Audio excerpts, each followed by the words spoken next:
Ini hari-hari akhir, saya heran juga apakah ini ujian atau gimana, nggak paham. Mulai tanggal 18, 19, 20, 21 itu seperti apa ya? Kalau makanan itu seperti istilah Jawanya itu diujo lah. Selalu diberi dijor gitu, sampai nggak bisa dilulu. Ya, seperti dilulu, pokoknya makan itu kalau ikut hawa nafsu ya pokoknya itu sampai kewarken terus gitu loh, Pak. Ya, begitulah salah satu daripada perjalanan saya untuk ini belajar amaliyah, bertawakal kepada Allah Subhanahu wa taala. Nah, ya kan kalau selama ini kan kita hanya belajar ayo kita bertawakal sama Allah kan itu. Tapi kan masih makan masih di rumah masih bisa kan. Kita nggak ada apa-apa, masih punya tetangga, masih punya saudara.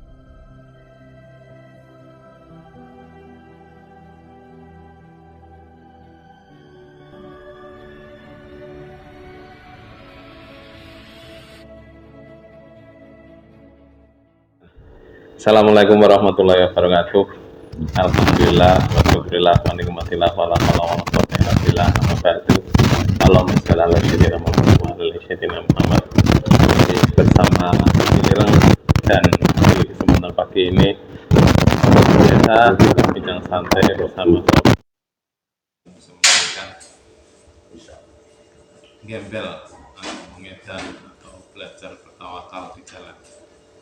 Dan di pagi yang cerah ini semoga nanti apa yang kita sampaikan, yang kita bincangkan bisa diterima, bisa dimanfaatnya. Semoga manfaat itu bisa menambah iman dan takwa kita kepada Allah Subhanahu wa taala. Monggo Pak, diperkenalkan dulu ini dari mana biar penonton paham dan ngerti asal mula Pak. Alhamdulillah, alhamdulillah. Wassalatu wassalamu ala rasulillah Sayyidina Muhammadin wa alihi wasallam. Mohon maaf sebelumnya. Perkenalkan, nama saya Munjari dari Kalimantan Selatan, Banjarmasin, Kabupaten Tanah Bumbu, Kecamatan Satui, Desa Satui Timur. Jauh. Tapi asli sana Pak? Aslinya Jawa. Aslinya Jawa. Jadi keturunan orang Jogja. Oh, alhamdulillah. Kalau murni orang sana kok tadi ceritanya kok bisa bilang G. Kalimantan kok bisa bilang G. Gimana Pak perjalanan kemarin? Nyampe kota mana ini? Saya sendiri juga gimana ya? Tanpa disangka, tanpa diduga, tanpa direncanakan untuk datang ke Majelis Al-Husaini ini, sehingga mengikuti daripada amaliyah di sini. Ketika datang di sini, padahal rencana saya itu belum untuk amaliyah Medan. Iya, pokoknya datang aja dulu, mau amaliyah yang lain dulu. Tapi ternyata Allah Subhanahu wa taala menghendaki saya untuk keluar Medan yang pertama kali. Itu amaliyah pertama ini berarti. Baru pertama kali. Dan dalam bayangan saya itu, Ustaz, amaliyah Medan ini yang saya jalani rasanya paling berat begitu perasaan saya. Awalnya ketakutan sebelum berangkat ya. Iya, ada bayangan-bayangan bagaimana terjadi, nanti bagaimana mau makannya kan. Katanya Medan itu tidak boleh minta, tidak boleh beli gitu kan. Dikasih juga nggak boleh dibelikan kan. Dikasih uang tidak boleh dibelikan. Kebetulan kemarin ada kawan saya namanya Alex yang dari Kebumen itu dikasih uang terus sama orang. Yang pertama dapat 10.000, mau disedekahkan bingung, disedekahkan ke pengemis tidak mau. Pengemisnya nggak mau. Mungkin sama-sama gembelnya, mungkin begitu. Sama-sama orang susahnya. Dikasihkan orang ini orang nyampah itu, itu juga tidak mau. Nah akhirnya ini ketemu ibu-ibu yang gendong anak, langsung dikasihkan ke mau. Alhamdulillah. Kemudian dalam perjalanan kami berdua sama Bang Alek itu ketika di Kota Selawi di Masjid Agung. Teman saya Bang Alek itu ketika dikir wirid dikasih uang orang nggak dikenal. Berapa? 300.000. Lumayan ini. Ketika berzikir dikasih uang 300.000 itu nggak tahu kalau 300.000. langsung di kantongnya aja sudah langsung pergi. Itu masih posisi lagi berzikir ya? Lagi berzikir. Nah, Dikasih terus kantongin aja udah gitu. Wah, nggak tahu orangnya kayak apa juga nggak paham. nggak paham. Duitnya berapa juga nggak paham. Paham. Nah, setelah itu setelah selesai sholat di masjid kan keluar kan, jalan lagi. Ketika jalan itu baru diambil uangnya, dilihat berapa gitu, kaget 300.000. Nah itu bingung juga mau sedekahkan kemana, sedangkan untuk beli tidak boleh ya. Gitu. Nah, maka akhirnya ini jalan terus ketemu orang di jalan yang kakinya cacat, terus belajarnya susah juga, dia minta dikasih antara itu satu, tapi 100.000 dulu. 100.000. Jalan lagi lewati pasar. Nah, yang dekat jalan Pantura itu pasar apa nggak tahu ya. Di situ ketemu orang bawa tongkat, tua, jalannya bungkuk, dia minta kasihan lagi 100.000 gitu kan. Mau lagi, tapi alhamdulillah mau. Jalan lagi. Begitu ketemu orang seperti itu lagi dikasihkan. Nah, dalam perjalanan itu mulai pagi belum dapat makan, belum diberi Allah itu belum kasih makan, belum dapat makan tapi bawa duit, mau belanja nggak bisa, mau beli nggak. Ya begitu, makanya bingung gimana. Nah sekalinya dalam perjalanan itu mulai awal sampai akhir ini, yang awalnya saya ini takut, katakan gimana nanti makanya nggak ada yang jamin kan gitu ya. Ternyata dalam setiap hari kami ini dapatlah.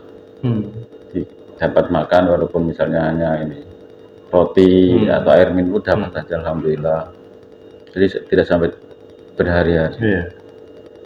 Nah kalau untuk nasinya memang awal-awal sampai pertengahan sampai 20 hari itu kadang hampir 2 hari tidak makan nasi.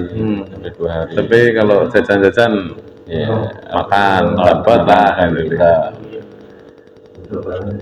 Memang saya pikir itu misteri atas kehendak Allah seperti itu, mungkin ujiannya orang amaliyahnya dan begitu mungkin. Ya terkadang pas dapat rezeki dari Allah melalui hambanya, melalui makhluk Allah yang manusia, sepagi jam 9 itu dapat 3 kali makan atau ada bungkus masih pagi malah. Tapi kalau enggak sama sekali. Masya Allah gitu kan. Terus ini hari-hari akhir, saya heran juga apakah ini ujian atau gimana, gak paham. Mulai tanggal 18, 19, 20, 21 itu seperti apa ya? Kalau makanan itu seperti istilah Jawanya itu diujo lah. Selalu diberi dijor gitu, sampai enggak bisa diluluh. Ya, seperti diluluh, pokoknya makan itu kalau ini hawa nafsu ya pokoknya itu sampai kewarken terus gitu loh Pak. Ya begitulah salah satu daripada perjalanan saya untuk ini belajar amaliyah, bertawakal kepada Allah Subhanahu wa Ta'ala. Nah ya kan kalau selama ini kan kita hanya belajar ayo kita bertawakal sama Allah kan itu. Tapi kan masih makan masih di rumah masih bisa kan. Kita nggak ada apa-apa, masih punya tetangga, masih punya saudara, masih punya orang tua kan. Nah, sementara di sini kan kita lapar mau minta nggak boleh itu, tetangga juga nggak ada kan benar-benar titik nolkan lagi kan. Nemu pun nggak boleh diambil kan. Kebetulan ini ya hari pertama itu sudah ini pengen ngerokok kan, mulai pagi nggak ngerokok. Di pinggir jalan itu sekitar jam menjelang asar. Nah di situ saya tuh nendang ini bungkus rokok gudang garam GP itu yang pendek itu. Ada isinya 5 gitu. Gitu kan. Yang satunya keluar patah yang satunya. Kita lihat masih ada 4 ini yang utuh-utuh. Ingat pesan dari ini. Nah, tidak boleh ngambil gitu. Tapi ini kesempatan belum merokok lagi. Belum merokok seharian lagi. Tapi ya tetap diambil karena ingat kan selalu kepada Allah. Ya kadang ujiannya itu datangnya itu kan hal-hal yang tidak diperbolehkan. Di waktu kita nggak boleh jajan mah dikasih duit banyak. Di waktu kita kepengen rokok nggak ada yang ngasih rokok, dapat lihat rokok 5 bungkus, 5 batang kan. Tapi mengalami titik nol di mana Pak? Kejadian apa Pak? Waktu itu yang benar-benar mengingatkan diri kepada Allah. Ketika entah hari keberapa itu ya, lupa sama hari. Saya sama teman saya itu hampir 2 hari. Jadi sehari setengah lah, nggak makan kan. Tapi kalau minum air mineral itu dikasih orang sering, nggak kekurangan. Itu sampai ini badan lemas, jalan tuh loyo kan, loyo. Sampai gimana ya, kurang semangat. Tetapi ketika selalu mengingat Allah, berzikir kepada Allah, beda, ada sepertinya ada dorongan untuk melangkah jalan lagi. Itu salah satu daripada yang terkesan di hati saya, di pikir saya. Oh, berarti setiap saat dan waktu itu harus selalu mengingat Allah. Jadi walaupun istilahnya tidak makan berhari-hari, dengan zikir itu Allah kuatkan. Iya kan. Memang dari cerita kawan-kawan ya, saya sendiri belum mengalami. Kawan-kawan yang amaliyah ngedan ada yang sampai 3 atau 4 hari tidak makan, tetap kuat jalan. Sekalinya mungkin itulah pada rahasia ilahi. Dengan berzikir itu tadi Allah kuatkan. Itu ya salah satu yang terkesan saya. Dan dalam proses perjalanan itu jenengan mengalami juga kan. Berarti yang disampaikan teman-teman itu benar kan. Iya. Oh ternyata yang disampaikan itu benar kan. Karena kan saya pernah menyampaikan bahwa zikir itu kan makanan rohani. Kalau makan nasi itu kan makanan jasati kan. Nah, sehingga kalau jasadnya lapar pun kalau rohnya kenyang kan juga tetap kuat. Karena yang menjalankan badan ini kan roh kan. Tanpa ada roh kan tidak bisa jalan. Tidak bisa bergerak, kayak orang meninggal kan. Tapi ada lagi yang aneh saya rasakan. Ketika setiap saat ketika duduk, berdiri, baring, selalu mengingat Allah, berzikir kepada Allah pada titik-titik latifah tersebut. Maka yang saya rasakan itu selalu gimana ya? Selalu kenyang, tidak merasa haus yang berlebihan maksudnya itu ya. Kalau kan lapar tetap lapar, cuman rasanya itu tidak sampai seperti biasa kayak orang yang nggak dikir kan. Iya, seperti itu ada rasa nyaman tersendiri ya Pak. Iya, ada terkesan. Mau lapar ya santai aja duduk di pinggir jalan. Iya. kan.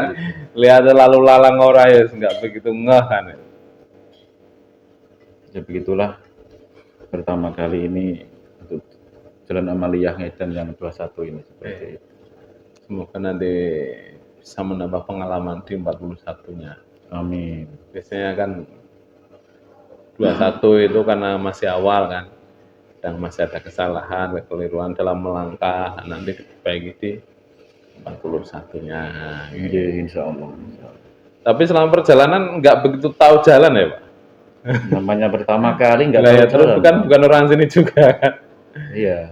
Sehingga harus kemana itu nggak tahu. Ini sempat kesasar juga kemarin. Ini ikuti penunjuk jalan itu, jalan sempat kesasar ke arah kemana. Akhirnya karena pikiran ragu, kawan saya Bang Alek itu udah kembali aja ke jalur pokok. Nanti kita untuk kembalinya bisa muter-muter gitu.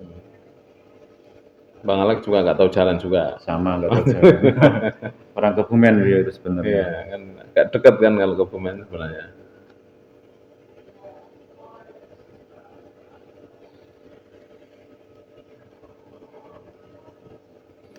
Ternyata tidak menakutkan yang orang-orang atau kita sebelum jalan. Banyak kan dulu kan seperti itu. Iya. Takut. Dan itu pada yang banyak takut kan nanti gimana. Iya begitu. Terus kalau boleh bertanya, untuk yang mengikuti amaliyah ini datangnya dari mana saja? Apa ada dari luar negeri atau dari mana? Ada Malaysia. Ya kalau Malaysia itu paling masih proses yang agak susah itu di 41-nya. Kalau ngedan itu. Pak Cik Amir itu tinggal ngedan 41 sama sambil rokok. Iya. Sama fisik 41 karena kalau ngedan 41 kan itu kan 1 bulan sekali harus cap itu paspor kan. Oh iya. Kalau bilik kan masih bisa nanti ke waktu misalnya masuk siang, pagi ke sana lagi masih bisa. Kalau fisik juga 1 hari ke sana bisa. Nah itu yang susah itu ngedan. Dari Malaysia, dari Singapura. Kalau beli bertanah Ustadz, untuk pengalaman Ustadz sendiri apa yang terkesan tentang amaliyah Medan ini? Kalau secara pribadi saya karena dulu musim Covid, jadi agak susah kemana-mana, Pak. Itu waktu 21 hari itu buka pertama kali masuk ke Kuningan, terus Lor Agung. Itu ya benar-benar pasrah. Karena orang mau ngasih makan aja takut, nanti ketular Covid-nya. Iya. Sampai nggak 7 hari nggak makan itu juga Nah, geliangan badan itu, wah. Sampai saya, ya Allah, nek memang ini hidup saya terakhir ataupun saya mau mati mau hidup terserah. Jiwa raga saya punya. sampai 7 hari. Iya. Tapi tetap bertenaga ya Ustadz. Ya tetap jalan, tapi kan geliang. Itu kalau dulu itu jalan itu malam itu jalan sampai kadang habis subuh baru istirahat. Itu kalau saya di 41 itu sampai Bandung, muter Bandung udah Tangkuban Perahu, Bandung semua sampai ke Nagrek, jalur selatan sampai ke Purwokerto, sampai ke Purbalingga, naik Gunung Slamet, turun Pemalang itu masih kurang 1 minggu, Pak. Saya jual lagi ke Pekalongan. Itu Mbak. Luar biasa, Masya Allah, orang-orang awal lebih Iya, mujahadah. iya. Terus serangannya lebih gede. Kalau sekarang kan sudah dibersihkan teman-temannya, sudah lihat. Iya. Terus sudah banyak orang yang tahu dulu dirampok sama preman juga iya, dijotos sama preman juga iya, di Pala itu daerah Bandung, daerah Subang itu.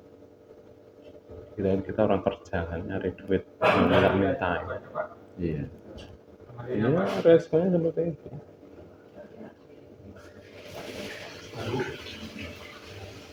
Komen hidup mati udah diserah, lebih baik. Berarti kalau begitu dibanding saya ini masih belum ada apa-apanya. Belum ada apa, yang generasi sekarang itu belum ada apa-apanya, Pak. Sudah dikenal orang, sudah orang paham ngasih ngerti. Kalau dulu bener diusir beneran. Bahkan mau masuk masjid sholat aja udah nggak boleh. Padahal kita kadang kalau dulu itu ganti di luar, ngumpet dulu ganti. Walaupun lapar itu mau masuk masjid ya digagah-gagah ya Pak. Kelihatan kayak orang nggak kelaparan kan, biar bisa masuk masjid kan. Mau masjid Jumatan juga nyari, ada penjaganya enggak kan? Itu ada tulisannya semuanya, khusus Jumatan untuk orang lokal. Nah kalau orang asing kan diusir. Itu yang di mana masjid ditulisi khusus orang lokal? Itu semuanya hampir banyak dulu Pak. Karena waktu itu Covid kan. Oh iya. Kan hampir semuanya ditulis kayak gitu. Penyebab Covid. Biar tidak penyebaran dari luar kan. Di tahun 2020 awal. Mau saya itu 2019 itu sudah kesini mau ngecat. Saya nyampe Pekalongan naik motor itu Gus Ridwan update status ngedan lockdown, tutup. Aduh. Terus akhirnya disuruh masuk bilik dulu 21, setelah 21 terus ikut takjilan masak sendiri kan, dulu kan masak di depan kan sama Yai bareng-bareng sama Yai, pada depan sama Yai masak bareng-bareng itu takjilan kita bungkus, kita bagikan, dulu dibagikan datang ke rumah-rumah. Jam 12 belanja, nanti pagi udah masak, siang bungkusi, habis asar bagikan, habis maghrib tepar, nanti sholat tarawih jam 2. Iya. Saking capeknya, kadang jam 11, kadang jam 12 kan. Jadi pada masa itu saya belum tahu amaliyah. Saya pun ini terbawa istri. Malah yang lebih duluan istri. Jadi istri itu sudah amaliyah puasa 21, saya belum. Istri saya kan ini belajar ke Gus Agung yang padepokan Sapu Jagat. lewat tempat.